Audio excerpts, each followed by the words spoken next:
Hi, I'm Gina. Welcome back to my channel. Today I went to the Box Hill Record Fair and I spent over $300. Pretty much all of it on Elvis. I bought a CD, some Elvis stamps and a book, but they're all going to take a little while to go through separately, so I'll do a separate video for those. I want to show you the records that I bought. They're not all Elvis. I'll show you the ones that aren't Elvis first. Liberace, a double album. Ken and I always loved piano music, and Liberace in particular, and he's just a brilliant pianist. And when I saw this for $15, I thought, wow, I've got to have that. I'm going to really enjoy playing that. And I bought Johnny O'Keefe. Our Australian members or viewers are the only ones that will probably know about Johnny O'Keefe. He had a TV show on Melbourne TV or Australian TV called 6 O'Clock Rock in the 60s, and Shout was one of his biggest songs. I'm reading this here. So this is Shout, the story of Johnny O'Keefe. It's unusual. It's got the original TV soundtrack of the Network 7 production of Shout. So I don't quite know whether it was a documentary or what, but it's 16 original master recordings of Johnny O'Keefe's greatest hits, plus a collection of classic songs by the Platters, Bill Haley, Teresa Brewer, the Crew Cuts, Brooke Benton, the Deltones, the Bee Gees, Cole Joy, Johnny Ray and Darryl Stewart. So it's, for some reason, it's a mixture of, Johnny O'Keefe and other people. I think it must have been based on a documentary at the time. So that's Johnny on the front. And inside you've got a gatefold, very colourful, with small photos of some of the other artists that are mentioned. That was $5, a bargain. This was also $5. Another Jerry Lee Lewis. You know what a great fan of Jerry Lee that I am, so I had to have this Great Balls of Fire, Volume 1. And even though I've got most of these, there are some tracks on here that I don't think I have got on other LPs, so I was really happy to get this. This is on the Pickwick label. Another $5. Again, another one of my favourites, Bill Haley and the Comets, Rock Around the Clock. Oh no, sorry, Rock Around the Country this is called. And it's completely different from the other LPs I've got of Bill Haley. Just to read some of the information on the back. Where is it? Bill, where is it? Country records. Oh, there was something I read up. But he was actually doing, before he got into rock around the clock and rock and roll music, he was playing country and western around Michigan and Philadelphia. So this is going back to his roots of country and western. Dance Around the Clock, Games People Play, A Little Piece at a Time, Boney Maroney, There's a New Moon Over My Shoulder, Me and Bobby McGee, Who'll Stop the Rain, Travelling Band, and so on. So yeah, I'm looking forward to playing that. I think that'll be good. $5. Okay, Elvis, I got some rippers. Oh, I couldn't believe some of the things that turned up. This one, Louisiana Hayride. At Louisiana Hayride Records, Mono NR8973 is the number. That's the front. And on the back, it's got information. I haven't played any of these yet, or maybe I should have played them before I did the review, but I'll talk about them later if need be. There's newspaper clippings, 1955 and 1954, going back to when Elvis started out on the Louisiana Hayride. And side 1, first meeting of Bob Neal. Track 2, Stranded in Shreveport, Scotty Moore. 3, Louisiana Hayride theme. 4, Louisiana Hayride appearance, Scotty Moore. 5, Fancy Pants, Floyd Kramer. So I can only assume it's a mixture of interviews with various people back in those days, the days of Louisiana Hayride, and various songs, music. DJ Fontana, how he became the drummer. Yeah. Maybelline, Horace Logan, Love Me Tender. Yeah, I think it's a mixture. It'll be very interesting to play anyway, so Louisiana Hayride. That cost me, where are we, $20. I'll show you the, it's even got its own record label.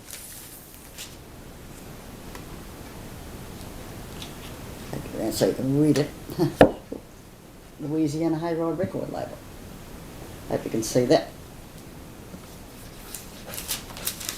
Very, very clean. Looks almost new. I wonder where some of these records came from. According to this, it was made in pressed in 1983, and I imagine it's it doesn't say that it's copyright and published by Louisiana Hayride Records 1983, so I don't think it's printed in England or anywhere else. The Elvis tapes, which was this is an Australian pressing. There was no date given. Excuse me. And it's by Red Robinson. It's been 20 years since I first met Elvis. He came to Vancouver, Canada, and the interview on this record took place in a stadium dressing room. So it's two sides. It's an RCA record, so it's official, but there's no tracks. It's all, all one track, one large track on each side. So it's not like there's any songs. So that one cost me $10. No, beg your pardon, $20, yeah. The Elvis tapes,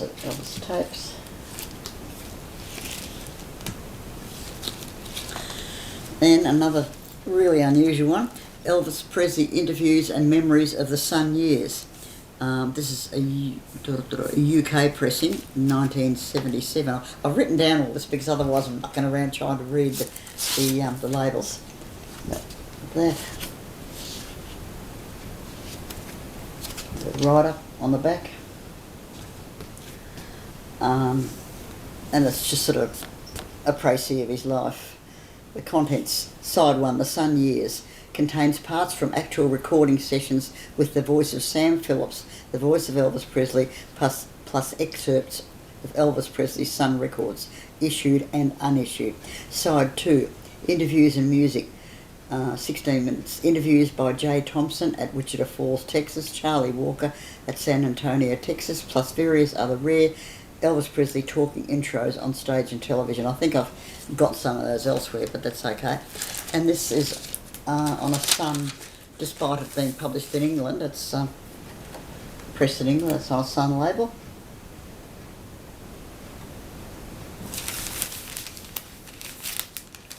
So I think I'll spend the next couple of days when I'm at home, and I think I'm going to be home more than what I would want to because my legs, my knees just about killed me today. I ended up having to use my walking frame to walk around the record fair. My knees were killing me. Anyway, shut up, enough about that.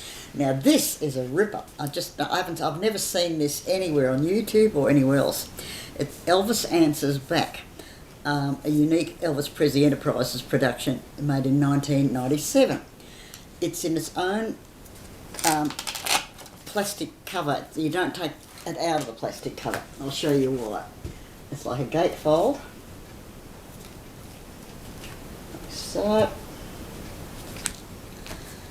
and open that. It's even got a little bit of Velcro to make sure it doesn't come apart. And then it's like so.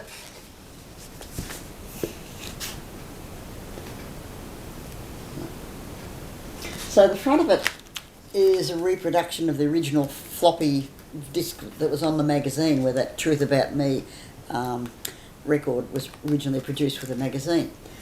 On the back you've got a 10-inch gold coloured record that can actually be played, but you've also got the option of the same stuff on this CD which comes with it.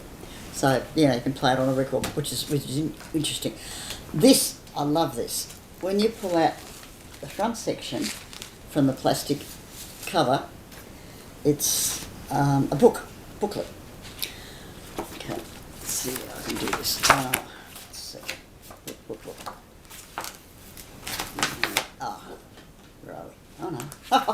Meant to be stuck to that. Getting myself confused here. Okay, so that's the inside of the cover, and that's the booklet is stuck on that, and then the little floppy record comes off, and you've got this might be a reproduction of the original magazine it came with. Elvis answers back. I don't know for sure. I'll have to read a bit more about it.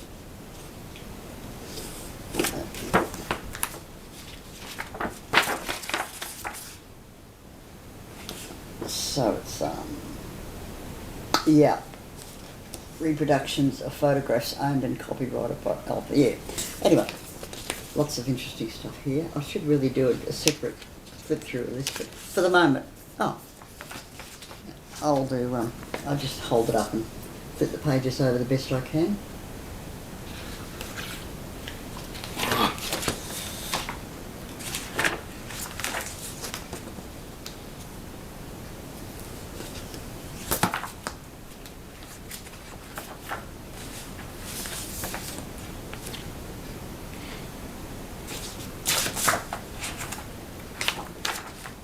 Some great photos here. I haven't, as I said, I haven't had a chance to play any of these records or even look through a lot of this. I just wanted to get get this onto my channel so you can see what I've actually got. And later on, if you want me to do a more thorough flip through or preview of this magazine, I can do it.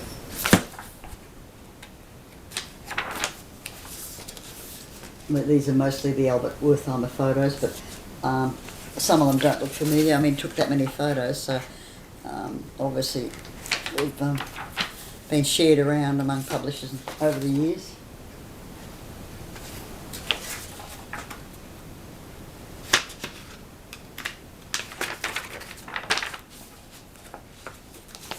Yeah, so from what I can see as I'm going through this, the text is a transcript of what Elvis says on the record.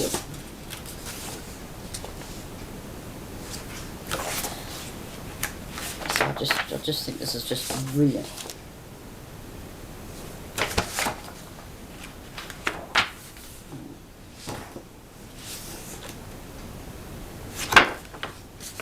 So that's that. Goes in there. Oh, this is a freebie, okay. Let's see. That's that. Okay. There's sticky stuff on the backing sheet so that the little booklet goes in there. And the floppy record, which you can't play. Well, I don't think you can.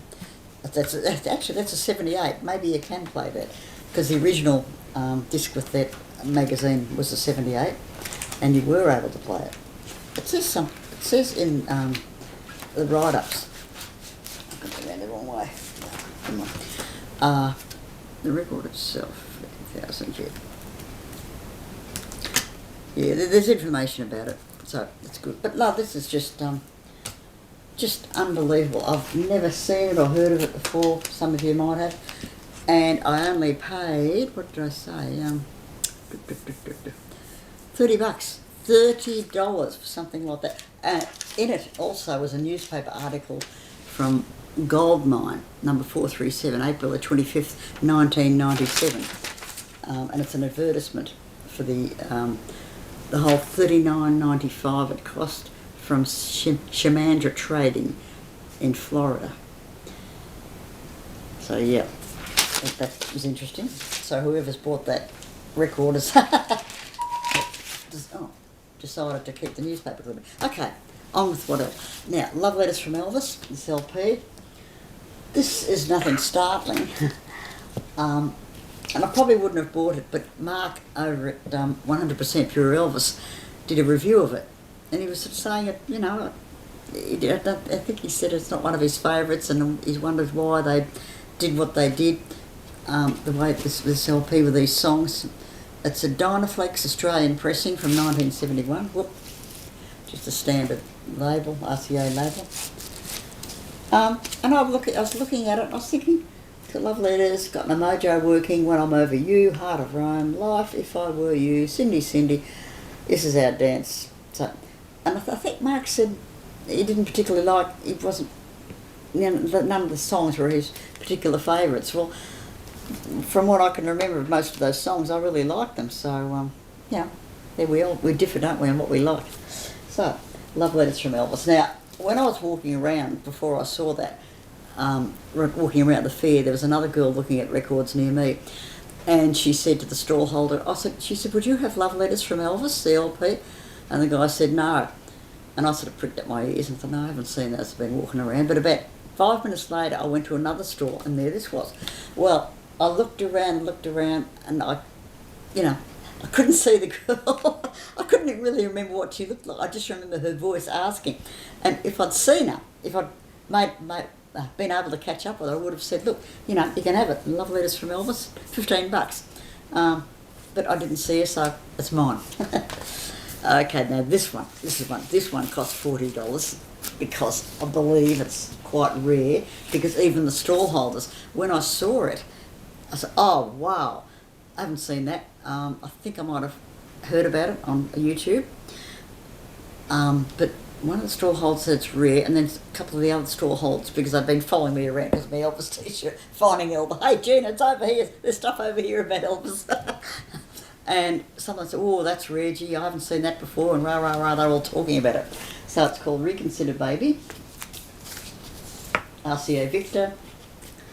Let me see what I've got here. This is an Australian pressing from 1985. And it's got a lovely long write from Peter Guralnick, February 1985, about Elvis Sings the Blues. Reconsider Baby, Tomorrow Night, So Glad You're Mine. Tomorrow Night is an unreleased, Sun Master, let me see. So Glad You're Mine, One Night, it's the actual alternate take with the original lyrics. When It Rains It Really Pours. My Baby Left Me, Ain't That Loving You Baby, an unreleased alternate take. I Feel So Bad, Down in the Alley, High Heel Sneakers, Stranger in My Own Hometown, alternate mix original. And Merry Christmas Baby, an alternate edit original. So, I love all those songs, but I think it's going to be really good listening. Happy to get that one.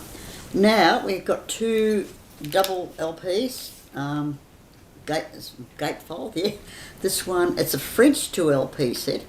I got this for $30, and it was pressed in 1976. I don't quite know where. It says London, and then it's got distributed K-Tel France, Rue Lamart, Telephone, and then designed by Strata Design London, printed and something or other, I can't read that.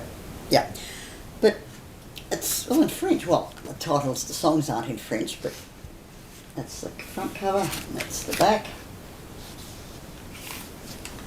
And inside, more French writing. You can see that. And the records are, the cover's coming apart. I can fix that. K-Tel, Elvis Presley, K-Tel. So that's what they look like. That's a bit different. And the final one LP I bought, dual LP, is Elvis Special Pink Pressing, printed in England. There's no date to it, it's a 2 LP set, it's a gatefold. Now this is interesting, you try to open up to look at it, it just didn't make any sense at first. So that's the front and that's the back. It doesn't open like a book, it opens. I've got to do this, not let the records fall out. So it's lengthways, it's like so. You see that? And the inside is the same, lengthways. Oh, it's fabulous. And when I was pulling out the records to have a look at them, I found this catalogue, August 1978, Elvis 35 to 1977. It's got colour pictures of these LP covers. Now, I don't know whether they're... Oh no, this is English, isn't it? Yeah. It's printed in England, I don't know. Yeah. So it's quite a good little reference point. And the records, as it says, are pink. Pink vinyl with a blue centre. Very pretty. Baby blue and baby pink. So there you go. So that's my stash of records from the fair. The next record fair is in back Box Hill is May. And all the stall holders that I bought from saying, "You're coming back in May, Gina, we've got more Elvis we can bring." Oh, gee. How much more? I'm running out of space, storage space, let alone money. It was so funny, I've got to tell you this.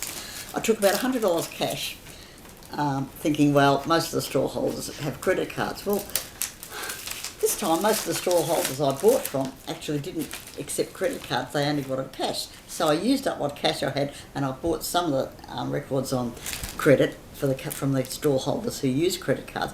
But there was still half a dozen LPs there and other things, so I'll show you later, with stalls where they wouldn't accept a credit card, and I didn't have the cash. What am I going to do? So drove over to this Box Hill suburb in Melbourne, where the fair is. That's at the town hall, and just about a block away is the Station Street, one of the main streets, the shopping centre. And the Westpac Bank where I go is in a mall, not on the side, so you can't park and walk to the bank. You've got to park your car and then walk up this mall. Well, my legs were killing me by then. I wasn't going to walk, so I drove trying to find a parking spot, and I couldn't. Damn this! So I drove all the way back home to Eltham, another 10 minutes drive I suppose, yeah. Come home, had some lunch, checked my bank account. Yeah, there's enough money in the bank to pull out some more money. Went down to the bank in Eltham, drew out $200. Went back to Box Hill, and all the records and stuff I wanted were still there. So, oh, hey, people sort of say about spending all that money, but Jesus, mate, I'm nearly 80. Well, okay, 76. What am I going to spend my money on? I'm not wealthy, but I'm well enough to enjoy spending money on things that I love, and I love Elvis. What did I say? That was $40, yeah. Okay, I'm going to load this one upload it onto YouTube, then I'll come back and I'll show you the stamps and the CD and the book that I found. Thanks for watching.